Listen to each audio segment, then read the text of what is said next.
నమస్తే, welcome to Suman TV. నేను మీ విష్ణు. ప్రస్తుతంతో పాటు AMFI registered mutual fund distributor Bonigala Salman గారు ఉన్నారు. వారితో మాట్లాడతాం. నమస్తే సాల్మన్ గారు. నమస్తే అండి విష్ణు గారు. సాల్మన్ గారు, మన ప్రీవియస్ వీడియోస్లో నుంచి కింద కామెంట్స్ రూపంలో చాలామంది ఒక క్వశ్చన్ గురించి, ఒక టాపిక్ గురించి ఫ్రీక్వెంట్గా అడుగుతున్నారు. ఈ పవర్ ఆఫ్ కాంపౌండింగ్ ఎఫెక్ట్ అనేది ఎలా ఉంటుంది? ఎందుకంటే పవర్ ఆఫ్ కాంపౌండింగ్ అనేది 8th wonder of the world అంటారు కదా. సో అది మ్యూచువల్ ఫండ్స్ విషయంలో ఏ విధంగా వర్కౌట్ అవుతుంది? సో దీని గురించి చాలామంది అడుగుతున్నారు. సో డీటెయిల్డ్గా తెలియజేయగలరు సార్? విష్ణు గారు, కృతజ్ఞతలు. సుమన్ టీవీ యాజమాన్యానికి కృతజ్ఞతలు. ఫస్ట్ విష్ణు గారు, మనకి మ్యూచువల్ ఫండ్స్లో రిటర్న్స్ కాంపౌండ్ రిటర్న్స్ అంటే CAGR, compound annual growth return, ఆ విధంగా లెక్కిస్తారు. అంటే చక్రవడ్డీ. అంటే ఇప్పుడు కాంపౌండ్ రిటర్న్స్ అంటే ఏంటంటే విష్ణు గారు, 100 రూపీస్ మనం పెడతాం. సపోజ్ ఒక 10% వచ్చింది అనుకోండి, అంటే 110. సెకండ్ ఇయర్లో 110 మీద మళ్ళీ వచ్చే పర్సంటేజ్, ఆ విధంగా లెక్కేసి, అంటే వడ్డీకి ప్రిన్సిపల్కి యాడ్ అయ్యి మళ్ళీ దాని మీద వడ్డీ, అది కాంపౌండ్ రిటర్న్. అయితే మ్యూచువల్ ఫండ్స్లో గ్యారంటీ ఉంటుందా? ఫస్ట్ ఇయర్ వచ్చిన దానికి మీద లెక్కేయడానికి గ్యారంటీ ఉంటుందా? ఉండదు.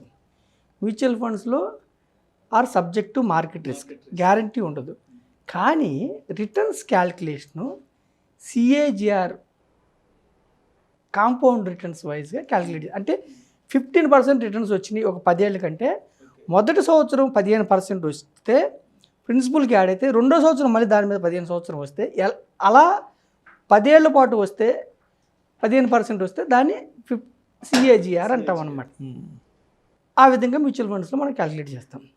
అయితే విష్ణు గారు, సామాన్య మానవులకు అర్థం కావడం కోసం CAGR, compound return, long term ఉంటే మనకి మన ఆల్బర్ట్ ఐన్స్టీన్ గారు ఏం చెప్పారు, compounding is the 8th wonder of the world. అది ఎలా అన్నది మీకు ఎగ్జాంపుల్తో సహా చెప్తాను. ఫస్ట్ విష్ణు గారు, ఫస్ట్ సిప్పు నెల నెల కట్టే సిప్పు, నెలకు 5,000 కట్టే వ్యక్తి మొదటి 5 ఏళ్ళు, మొదటి 5 సంవత్సరాలు ఇన్వెస్ట్ చేశారు. 15%, నేను 15% ఎగ్జిబిషన్ ఇస్తున్నాను. ఎందుకంటే గత 40 ఏళ్ళ నుంచి సెన్సెక్స్ 15 to 17% రిటర్న్స్ ఇచ్చింది కాబట్టి 15% ఎగ్జిబిషన్ ఇస్తున్నాను. ఇవి రావచ్చు, రాకపోవచ్చు, కానీ మనం జనరల్గా ఉదాహరణకి అర్థం కావటం కోసం 15% ఇస్తున్నాం. గత 20 ఏళ్ళ నుంచి ఉన్న funds, most of the funds 15, 16, 18, 20 వరకు కూడా రిటర్న్స్ ఇచ్చాయి. సపోజ్ మంత్లీ 5,000, 5 సంవత్సరాలు, నెలకి 5,000, 5 సంవత్సరాలు ఇన్వెస్ట్ చేసిన వ్యక్తి 5 సంవత్సరాల్లో అంటే 3 లక్షలు కడతాడు.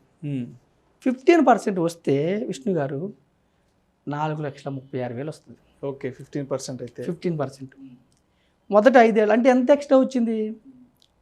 కేవలం 1,36,000 మాత్రమే వచ్చింది. రైట్. ఓకేనా? అంటే మనం ఏమనుకుంటామంటే ఇంకొక 5 ఏళ్ళు ఎక్స్ట్రా కడితే, కట్టేది 3 లక్షలు అయింది, ఇంకొక 3 లక్షలు ఎక్స్ట్రా కడితే, అంటే 6 లక్షలు కడితే 4,36,000 వచ్చింది కదా మొదటి 5 ఏళ్ళకి.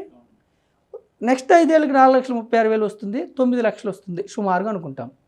కానీ బికాజ్ పవర్ ఆఫ్ కాంపౌండింగ్ వల్ల మనకేమవుతుందంటే 5,000 10 years 15% రిటర్న్స్తో మనం 6 లక్షలు కడతాం. వచ్చేది 13,15,000. ఓకే. అంటే మొదటి 3 లక్షలకి 1,36,000 ఎక్స్ట్రా వస్తే, తర్వాత కట్టిన 3 లక్షలకి దగ్గర దగ్గర మనకి 9 లక్షలు ఎక్స్ట్రా వస్తుంది. నెక్స్ట్ 5 ఏళ్ళలో 3 లక్షలకి 9. ఇది పవర్ ఆఫ్ కాంపౌండింగ్ వల్ల. సరే, ఇంకొక వ్యక్తి, అదే వ్యక్తి లేకపోతే 15 ఏళ్ళు అంటే ఇంకొక 3 లక్షలు ఎక్స్ట్రా కడితే, అంటే 9 లక్షలు, నెలకు 5,000, 15 సంవత్సరాలు, 15% రిటర్న్తో, అంటే 9 లక్షలు కడితే ఈసారి 31 లక్షలు వస్తుంది. ఓకే. అంటే 10 సంవత్సరాల తర్వాత కట్టే మొదటి 3 లక్షలకి మొదటి 5 సంవత్సరాలు 1,36,000 ఎక్స్ట్రా వచ్చింది. 10 సంవత్సరాలు తర్వాత కట్టే 3 లక్షలకి దగ్గర దగ్గర 22 లక్షలు జంప్ అయింది. సో అంటే దీన్ని బట్టి ఏమర్థం అవుతుందంటే మ్యూచువల్ ఫండ్స్ ఇన్వెస్ట్మెంట్ విషయంలో టెన్యూర్ అనేది ఎంత ఎక్కువగా ఉంటే, ఎంత లాంగ్ టర్మ్ టెన్యూర్ ఉంటే సో రిటర్న్స్ అనేవి కూడా ఆ స్థాయిలో ఉంటాయి. ఆ స్థాయిలో ఉంటాయి. అందుకే compounding is the 8th wonder of the world. ఇంకొకటి విష్ణు గారు 10 సంవత్సరాలు 15 సంవత్సరాలు వెయిట్ చేశారు. ఇంకొక 5 ఏళ్ళు వెయిట్ చేస్తే 9 లక్షల బదులు నెలకు 5,000 అంటే సంవత్సరానికి 60,000, 10 సంవత్సరాలకు 6 లక్షలు, 20 సంవత్సరాలకి 12 లక్షలు కడితే అదే 15% రిటర్న్తో 67 లక్షలు వస్తాయి. అంటే 15 నుంచి 20 సంవత్సరాల వరకు మనం కట్టేది 3 లక్షలే. మొదటి 3 లక్షలకి 1,36,000 ఎక్స్ట్రా వచ్చింది. 15 సంవత్సరాల నుంచి 20 సంవత్సరాల వరకు కట్టే 3 లక్షలకి మీకు 36 లక్షలు జంప్ అయింది. ఇప్పుడు మనం ల్యాండ్ కొంటాం, 10 లక్షలు కొంటే 3 సంవత్సరాల్లో 10 లక్షలు అవుతుంది అంటాం, డబుల్ అవుద్దని. ఇక్కడ కాంపౌండింగ్ వల్ల ఎవరైతే 15 ఏళ్ళు పెట్టున్నారో వాళ్ళు ఇంకొక 5 ఏళ్ళు ఆగితే విష్ణు గారు 3 లక్షలకి 36 లక్షలు వస్తుంది. 5 సంవత్సరాల్లో 3 లక్షలకి 36 లక్షలు వస్తుంది. ఇది వండరా కాదా, మిరాకిలే కాదా?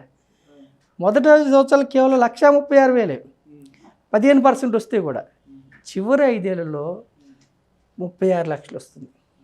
ఓకేనా విష్ణు గారు? సో ఈ అమౌంట్ అంతా అనుకున్నట్టుగా ఈ పెద్ద అమౌంట్ అంతా చేతికి రావాలంటే కూడా ఎక్కడా కూడా మధ్యలో ఆపడం కానీ అమౌంట్ వెనక్కి తీసుకుంటే మాత్రం ఇది మొత్తం కొలాప్స్ అయిపోతుంది.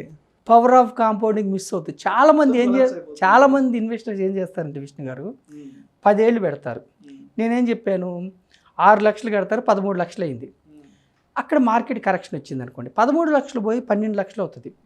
ప్యానిక్ అయిపోతారు, తీసేసుకుంటారు, యూనిట్స్ అన్నీ సేల్ అవుతాయి. ఇంకో విషయం కూడా చెప్పారు మొన్న, ఒక లాంగ్ టెన్యూర్ అంటే ఒక లాంగ్ టర్మ్ గోల్ పెట్టుకొని చేస్తున్నప్పుడు మధ్యలో ఏదన్నా షార్ట్ టర్మ్ గోల్ కోసం అమౌంట్ వెనక్కి తీసేసుకుంటే కూడా మనం అనుకున్న లాంగ్ టర్మ్ గోల్ అనేది మొత్తం స్పాయిల్ అయిపోతుంది. కరెక్ట్ చెప్పారు విష్ణు గారు. అందుకే ఫైనాన్షియల్ ప్లానింగ్. తర్వాత 25 ఇయర్స్ అంటే అట్లీస్ట్ 10 ఇయర్స్ 15, 20 చెప్పారు.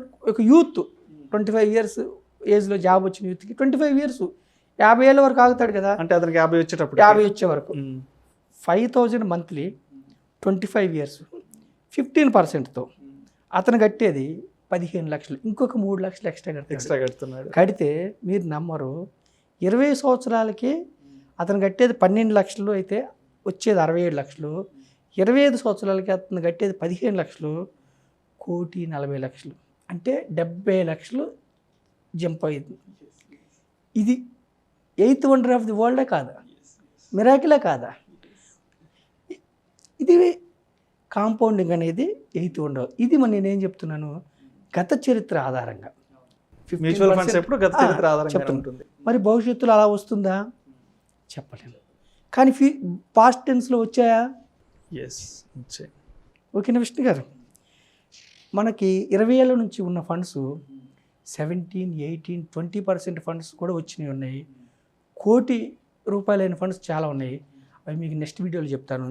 ఇంకా లాస్ట్ అండ్ చివరిగా ఇంకొక మాట విష్ణు గారు, ఒక డబ్బున్న వ్యక్తి నెలకి 15,000 10 సంవత్సరాలు పెట్టుకుని 15%, 15,000 10 సంవత్సరాలు 15%. కానీ వచ్చేది అతను కట్టేది 18 లక్షలు, వచ్చేది 40.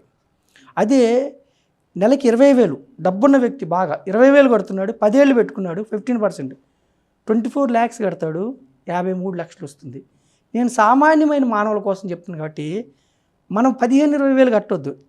సామాన్యమైన 10,000 వచ్చే ఎంప్లాయీ కూడా నెలకి 1,000 కట్టండి, 30 ఏళ్ళు ఉంచుకోండి, 15% రిటర్న్తో మీరు కట్టేది 3,60,000, 56 లక్షలు వస్తుంది. సో ఏ విధంగా చూసినా సరే టెన్యూర్ అనేది ఎంత ఎక్కువ పెంచుకుంటే రిటర్న్స్ అనేవి కూడా అంతే స్థాయిలో రెట్టింపు స్థాయిలో వస్తాయి. విష్ణు గారు ఇంకొకటి విష్ణు గారు, ₹1,000 30 ఏళ్ళు అంటే లాంగ్ పీరియడ్ అనుకుంటే ₹1,000 25 ఇయర్స్ ఉండండి, 15% రిటర్న్తో మీరు కట్టేది 3 లక్షలు, 28 లక్షలు వస్తుంది. అంటే 15-20 కట్టకపోయినా టెన్యూర్ లాంగ్ టర్మ్ ఉంటే మీకు వెల్త్ జనరేట్ అవుతుంది. So power of compounding is the 8th wonder of the world.